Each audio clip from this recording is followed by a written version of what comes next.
बहुत पुराने समय की बात है। किशनपुर नाम का एक गांव था। वहां आलोक नाम के एक व्यक्ति रहते थे। आलोक जब तक निर्धन था तब तक उसे पैसों का कोई लालच नहीं था। परंतु जब 4 पैसे हो गए तो दिन रात उन्हें बढ़ाने की चिंता रहने लगी। धन तृष्णा का ईंधन है। जो जो रुपया आता जाता है, तृष्णा बढ़ती रहती है। ऐसे ही आलोक सोचता था। कोई ऐसी युक्ति निकल जाए जिससे कुछ ही दिनों में लाखों रुपए इकट्ठे हो जाएं। एक समय ऐसा भी था जब वह रुपए पैसे को हाथ का मैल समझता था। आज पैसे पैसे के लिए उसकी प्राण निकलती थी। जब उसकी आंखें खुल गई थी, साधु और महंतों की सेवा के लिए कभी वह बड़ी ही श्रद्धा रखता था। उस समय वह निर्धन था, परंतु अब वह इसे सबसे बड़ी भूल समझने लगा था। बैंक में 4 पैसे इकट्ठे जो हो गए थे। इतना ही नहीं, तृष्णा की जलती हुई ज्वाला ने उसकी बाकी सभी गुणों को भी भस्म कर दिया था। मगर उसका अंतःकरण हमेशा के लिए नष्ट हो गया था, यह बात भी नहीं थी। कभी कभी उसकी पुरानी आदतें उस पर आ जाया करती थी। जिस प्रकार युवावस्था के चेहरे में कभी कभी बचपन का रंग रूप झलकने लगता है, परंतु यह अवस्था भी हमेशा के लिए नहीं रहती थी। नए स्वभाव के सामने पुराने विचार इस प्रकार दब जाते थे। आलोक के द्वार पर कोई साधु महंत आ जाए तो वो बहुत ही खुश होता, परंतु आदर सत्कार के समय वह श्रद्धा ना रहती थी। एक बार की बात है, संध्या का समय था।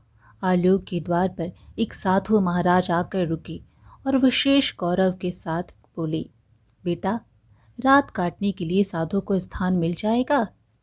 साधु का मुख संतोष की मूर्ति था और आंखें अमृत के कटोरे। आलोक का हृदय भक्ति भाव से भर गया। वो झुककर बोला, सिर आंखों पर। साधु मुस्कुराकर बोली, बेटा, आजकल के समय में तुम्हारे जैसे भक्त पुरुष कहीं कहीं ही मिलते हैं। संसार से धर्म का भाव ही जैसे उठ गया है। आलोक का हृदय खिल उठा अपनी प्रशंसा साधु के मुख से सुनकर। उसको ऐसा प्रतीत हुआ मानो उसे स्वर्ग मिल गया हो। मुस्कुराहट होठों तक आ ही गई थी, परंतु उसे दबाकर वह बोला, महाराज, यदि साधु संतों की सेवा ना की तो इस मनुष्य देह का क्या फायदा। साधु महाराज अंदर आ पहुंचे। आलोक ने आदर सत्कार में कोई कसर ना छोड़ी। बढ़िया बढ़िया भोजन भी कराया। आलोक साधुओं को ऐसे अच्छे और पौष्टिक पदार्थ खिलाने के पक्ष में नहीं था, परंतु इस साधु की बातों में ना जाने कैसी शक्ति थी कि उसके वर्षों के विचार क्षण भर में बदल गए। जिस प्रकार गर्मी की सूखी हुई धरती एक ही दिन की वर्षा से हरी भरी हो जाती है, इस भक्ति भाव से साधु का हृदय प्रसन्न हो गया। रात को देर तक बातें होती रहीं। अंत में आलोक ने पूछा, महाराज, आप साधु कैसे बने। साधु ने हंसकर उत्तर दिया, बेटा, बुढ़ापा आ गया है, अब क्या सारी उम्र गृहस्थी में ही उलझा रहूंगा। कुछ हरि भजन भी तो करना चाहिए। ईश्वर की कृपा से बहुत रुपया पैसा कमाया। 3 पुत्र हैं और 2 कन्या। अब रुपया पैसा सब उन्हें बांट दिया और तीर्थ यात्रा को जा रहा हूँ। आलोक ने साधु की तरफ देखा और हैरानियत से पूछा, तो आपने अपना सब कुछ बच्चों को दे दिया? आपने अपने पास भी कुछ रखा है? साधु ने कहा, मेरे हाथ में जो यह लाठी देखते हो, यह अंदर से खोखली है। इसमें मैंने 100 सोने की मोहरें डाल रखी हैं। यात्रा में कभी कभी धन की आवश्यकता भी पड़ जाती है। इतना कहते कहते साधु महाराज को नींद आ गई, परंतु आलोक की आंखों में नींद ना थी। वह बार बार लाठी को देखता और मन ही मन में कुछ सोचता। लोभ धर्म के पीछे छिपा हुआ था। कुछ समय तक यह संग्राम होता रहा। अंत में लोभ ने धर्म को पछाड़ दिया। आलोक ने लाठी उठा ली, परंतु हाथ पैर कांप रहे थे। उसकी अंतरात्मा ने एक बार फिर से फड़फड़ाना शुरू किया, किंतु लोभ के दृढ़ हाथों ने उसका गला घोट दिया। आलोक ने लाठी खोलकर उसमें से सोने की मोहरें निकाल ली और उनकी जगह पर साधारण सिक्के भर दिए। पाप का जादू चल चुका था। अगली सुबह हुई, साधु महाराज हरिद्वार जाने को तैयार हुए। आलोक का हृदय बैठता जाता था। उसे डर था कि कहीं साधु को संदेह ना हो जाए। इस विचार से उसके चेहरे का रंग उड़ता जाता था। परंतु साधु को इस घटना की कुछ भी खबर नहीं थी। वह मुस्कुरा मुस्कुरा कर बातें करते और रात के आदर सत्कार के लिए बार बार धन्यवाद देते। चलते समय आलोक ने कहा, महाराज, मेरे यहाँ पर संतान नहीं है। आप ईश्वर से प्रार्थना करें। हम पापी लोग हैं, हमारी प्रार्थना ईश्वर नहीं सुनते। आप महात्मा हैं, परमात्मा आपकी ज़रूर सुनेगा। साधु ने कहा, सुनेगा या नहीं यह तो वही जाने, परंतु मैं तुम्हें आशीर्वाद देता हूँ कि भगवान तुम्हें संतान दे। ये कहकर साधु महाराज चले गए। आलोक के सर से जैसे बोझ उतर गया। वह इस चोरी के फल से नहीं बच सकता था। यह उसका मन और मस्तिष्क अनुभव कर रहा था, परंतु वह इस चोरी के प्रकट होने से बहुत डर रहा था। चोरी का प्रकट होना प्रत्यक्ष था, किंतु इसका फल भविष्य के पर्दे में था। मनुष्य वर्तमान समय के सामने भविष्य की परवाह नहीं करता। और फिर इधर साधु महाराज हरिद्वार पहुंचे तो उनका हृदय प्रसन्न हो गया। यहाँ साधु संतों को देखकर उन्हें ऐसी प्रसन्नता हुई मानो स्वयं भगवान के दर्शन हो गए हो। उनका मन ब्रह्मानंद में लीन हो गया। एक हलवाई को बुलाकर बोले, मैं एक महायज्ञ करना चाहता हूँ जिसमें हरिद्वार के समस्त साधुओं को भोजन कराया जाएगा। उसमें सारा खर्च कितना बैठेगा? हलवाई ने अंदाज़ा लगाकर कहा, 1000 रुपये। साधु ने पूछा, इसमें सब कुछ हो जाएगा? हलवाई बोला, बहुत अच्छी तरह से हो जाएगा महाराज। साधु ने क्षण भर के लिए सोचा और फिर कहा, तुम यह सब प्रबंध कर सकोगे? जी बिल्कुल कर सकेंगे। तो फिर सारा प्रबंध तुम ही करो, जो खर्चा होगा मैं दे दूंगा। यह कहते कहते साधु महाराज ने अपने लाठी की ओर देखा।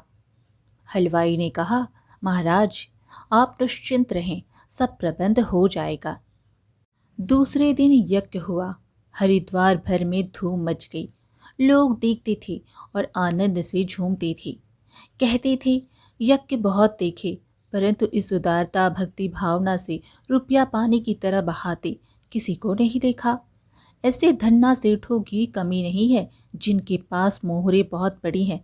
वे मुकदमेबाजी में लाखों लुटा देते हैं, बेटे के ब्याह पर लाखों उड़ा देते हैं, परंतु धर्म की राह पर एक पैसा भी खर्च नहीं करते। जिसने अपना सच्चा धर्म समझा और धर्म के सामने पैसे का मोह नहीं देखा। अपनी प्रशंसा सुनकर साधु महाराज बहुत ही आनंद महसूस कर रहे थे। साधु प्रसन्न हो रहे थे, परंतु उनका भाग्य रो रहा था। शाम हुई। साधु ने अपने कमरे का दरवाज़ा बंद किया और लाठी को खोल कर देखा। लाठी के अंदर साधारण सिक्के देखकर उनका हृदय कांप गया। उन्हें ऐसा प्रतीत हुआ मानो कोई भयानक स्वप्न देख रहे हों। उन्हें अपनी आंखों पर विश्वास न हुआ। साधु महाराज के होश ही उड़ गए। उन्हें लगा मानो वे कोई बुरा स्वप्न देख रहे हैं, परंतु यह हकीकत था। साधु महाराज के मुख पर पसीने की बूंदें छलकने लगी। हलवाई का हिसाब थोड़ी ही देर के बाद देना था। सोचा, अब क्या होगा? अपमान का चित्र आंखों के सामने खिंच गया। साधु महाराज कांप कर खड़े हो गए। अपमान का विचार अपमान से भी अधिक भयानक होता है। साधु में अपमान सहन करने की शक्ति नहीं थी। उन्हें कुछ देर तक विचार किया। जिस प्रकार निराश मनुष्य समुद्र के कूदने से पहले विचार करता है। फिर साधु ने दरवाज़ा बंद कर दिया। साथ ही उसकी आशा के दरवाजे भी बंद हो गए। साधु ने चारपाई की रस्सियाँ निकाली और उसे छत पर लटका दिया। मृत्यु दरवाजे पर खड़ी थी। साधु के अंतरात्मा ने उपदेश दिया, दिमाग ने युक्तियां बताई, परंतु निराशा ने सब ओर अंधेरा फैला दिया। तब उन्होंने चारपाई पर खड़े होकर रस्सी का फंदा गले में डाला और थरथराते हुए पांव की अंतिम चेष्टा से चारपाई को ठोकर मारकर गिरा दिया। साधु महाराज फांसी पर झूल गए और उनकी मृत्यु हो गई। सुबह के समय कैसा आनंद था, परंतु किसे पता था कि शाम ऐसे दुख में होगी। थोड़े समय के पक्ष यह घटना बच्चे बच्चे के मुंह पर थी। साधु तो मर गए, परंतु उनका आशीर्वाद अभी भी जिंदा था। साल भर के भीतर ही आलोक के घर पर एक पुत्र का जन्म हुआ। मरी हुई आशाओं में जान पड़ गई। आलोक ऐसे प्रसन्न था मानो सारे संसार का धन मिल गया हो। अंधेरे में प्रकाश हो गया था। उसके पैर धरती पर ना पड़ते थे। बालक का नामकरण संस्कार बड़े ही धूमधाम से किया गया। इस उत्सव के अवसर पर एक बड़ा भोज दिया गया। उस दिन आलोक ने अपनी सारी जिंदगी की कंजूसी निकाल दी और रुपए को पानी की तरह बहाया। बालक का नाम सूरज रखा गया। सूरज जैसे जैसे आयु में बढ़ता जाता, आलोक की कामनाएं पल्ला पसारती जाती थी। सूरज बहुत ही सुशील बालक था। उसकी बुद्धि देखकर आश्चर्य होता था। लोग कहते थे कि यह कुल का नाम बढ़ाएगा। आलोक यह सुनकर फूले न समाता। उसकी शरारती और चंचलताओं को देखकर उसका प्यार और भी बढ़ता जाता। इसी प्रकार 6 वर्ष बीत गए। सूरज स्कूल में पढ़ने गया। वहाँ उसके गुणों का विकास होने लगा। सोना कुंदन बन गया। वह अपनी श्रेणी में प्रथम रहा करता था। आलोक यह सब देखकर परमात्मा को धन्यवाद देता, परंतु कभी कभी उसे जब साधु महाराज के साथ अपना दुर्व्यवहार याद आ जाता तो उसकी अंतरात्मा कांप जाती। उसे अब रह रहकर अपने ऊपर क्रोध आता था। वे अधिकतर मन ही मन में दुखी होते रहता कि मेरी बुद्धि पर कैसा पर्दा पड़ गया था जो ऐसी मूर्खता मैं कर बैठा। परंतु वह गुजरा हुआ समय उसके हाथ में ना था। उसने वह सोने की मोहरें एक रुमाल में बांधकर एक संदूक में रख दी थी और यह निश्चय किया कि उसे साधु को दे देगा। उसने साधु की खोज करने के लिए कई मनुष्यों को भेजा, परंतु उसकी साधु तक पहुंच ना हो सकी। यहाँ तक आलोक वो घटना भूल चुका था, परंतु वे सोने की मोहरें एक रुमाल में अभी भी संदूक में रखी हुई थी। समय बीतता गया। सूरज अब 18 वर्ष का हो गया। वसंत ऋतु के दिन खेतों में सरसों फूली हुई थी। आलोक अपनी धर्मपत्नी और बेटे सूरज के साथ हरिद्वार को चल पड़ा। वहां पर पहुंचकर वह एक सराय में ठहरे। वहां पर आलोक को एक नया रहस्य मालूम हुआ कि उसके बेटे सूरज की प्रकृति साधुओं के जैसी ही थी। वह दिन रात साधुओं के डेरे में घूमता रहता। कोई भी दिन दुखी और गरीब उसको दिखाई देता तो वह उसकी सहायता करता। आलोक को यह सब देखकर क्रोध आता था, परंतु वो कुछ कर ना सकता था। सूरज का मुख देखकर उसका क्रोध तत्काल ही उतर जाता था। वह बहुत सोचता था, परंतु सूरज के इस स्वभाव का कारण उसे समझ में नहीं आता था। एक बार सायंकाल की बात है। सूरज हरिद्वार में ही अपने डेरे की तरफ लौट रहा था कि रास्ते में एक बूढ़ा आदमी उसे रोता हुआ मिला। सूरज ने आश्चर्य से पूछा, क्यों भाई, रोते क्यों हो? क्या हुआ? बूढ़े आदमी ने कहा, कैसे कहूँ, कहते हुए लज्जा आती है। सूरज बोला, फिर भी बताओ तो सही।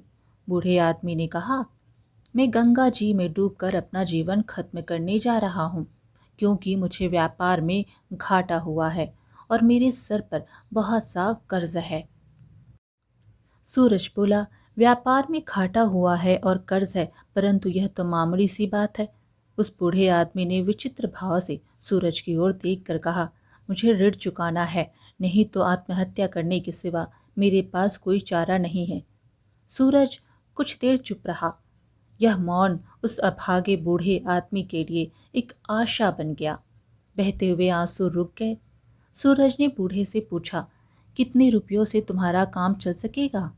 उस बूढ़े आदमी ने हिसाब लगाकर कहा, मेरे सर पर 1500 रुपये के लगभग ऋण चढ़ा हुआ है।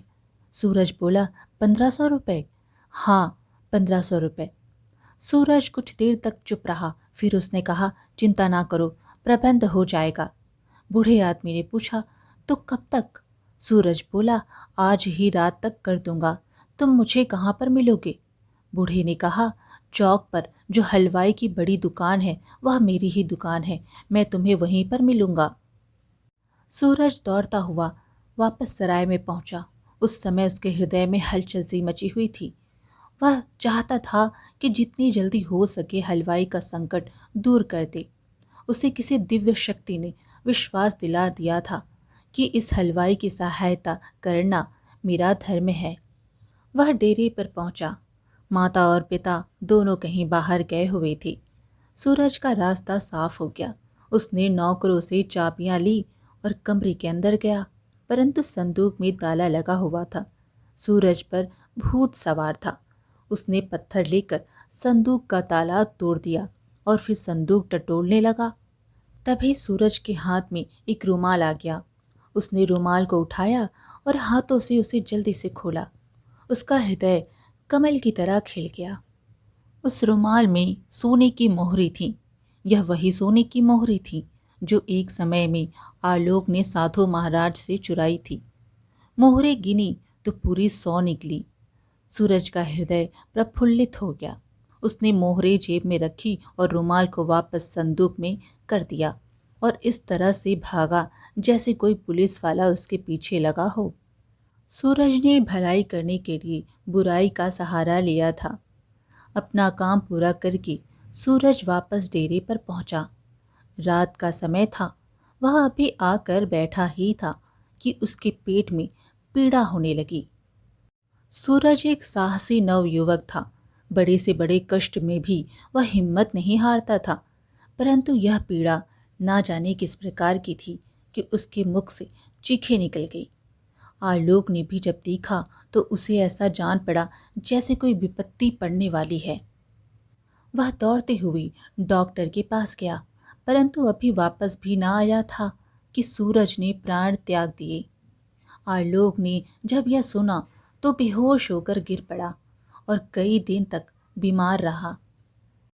परंतु सूरज को क्या हो गया यह आज तक उसकी समझ में नहीं आया था। एक दिन संदूक में किसी चीज के लिए हाथ डाला तो मोहरे वाला रुमाल नहीं था। एकाएक उसको कई वर्षों की भूली हुई घटना याद आ गई, परंतु उन मोहरे का चला जाना और सूरज का मरना, इन दोनों घटनाओं में क्या संबंध है इसे वह कभी समझ ना सका। परंतु कहानी सुनने वाले तो समझ ही गए होंगे कि दोनों घटनाओं में क्या संबंध था।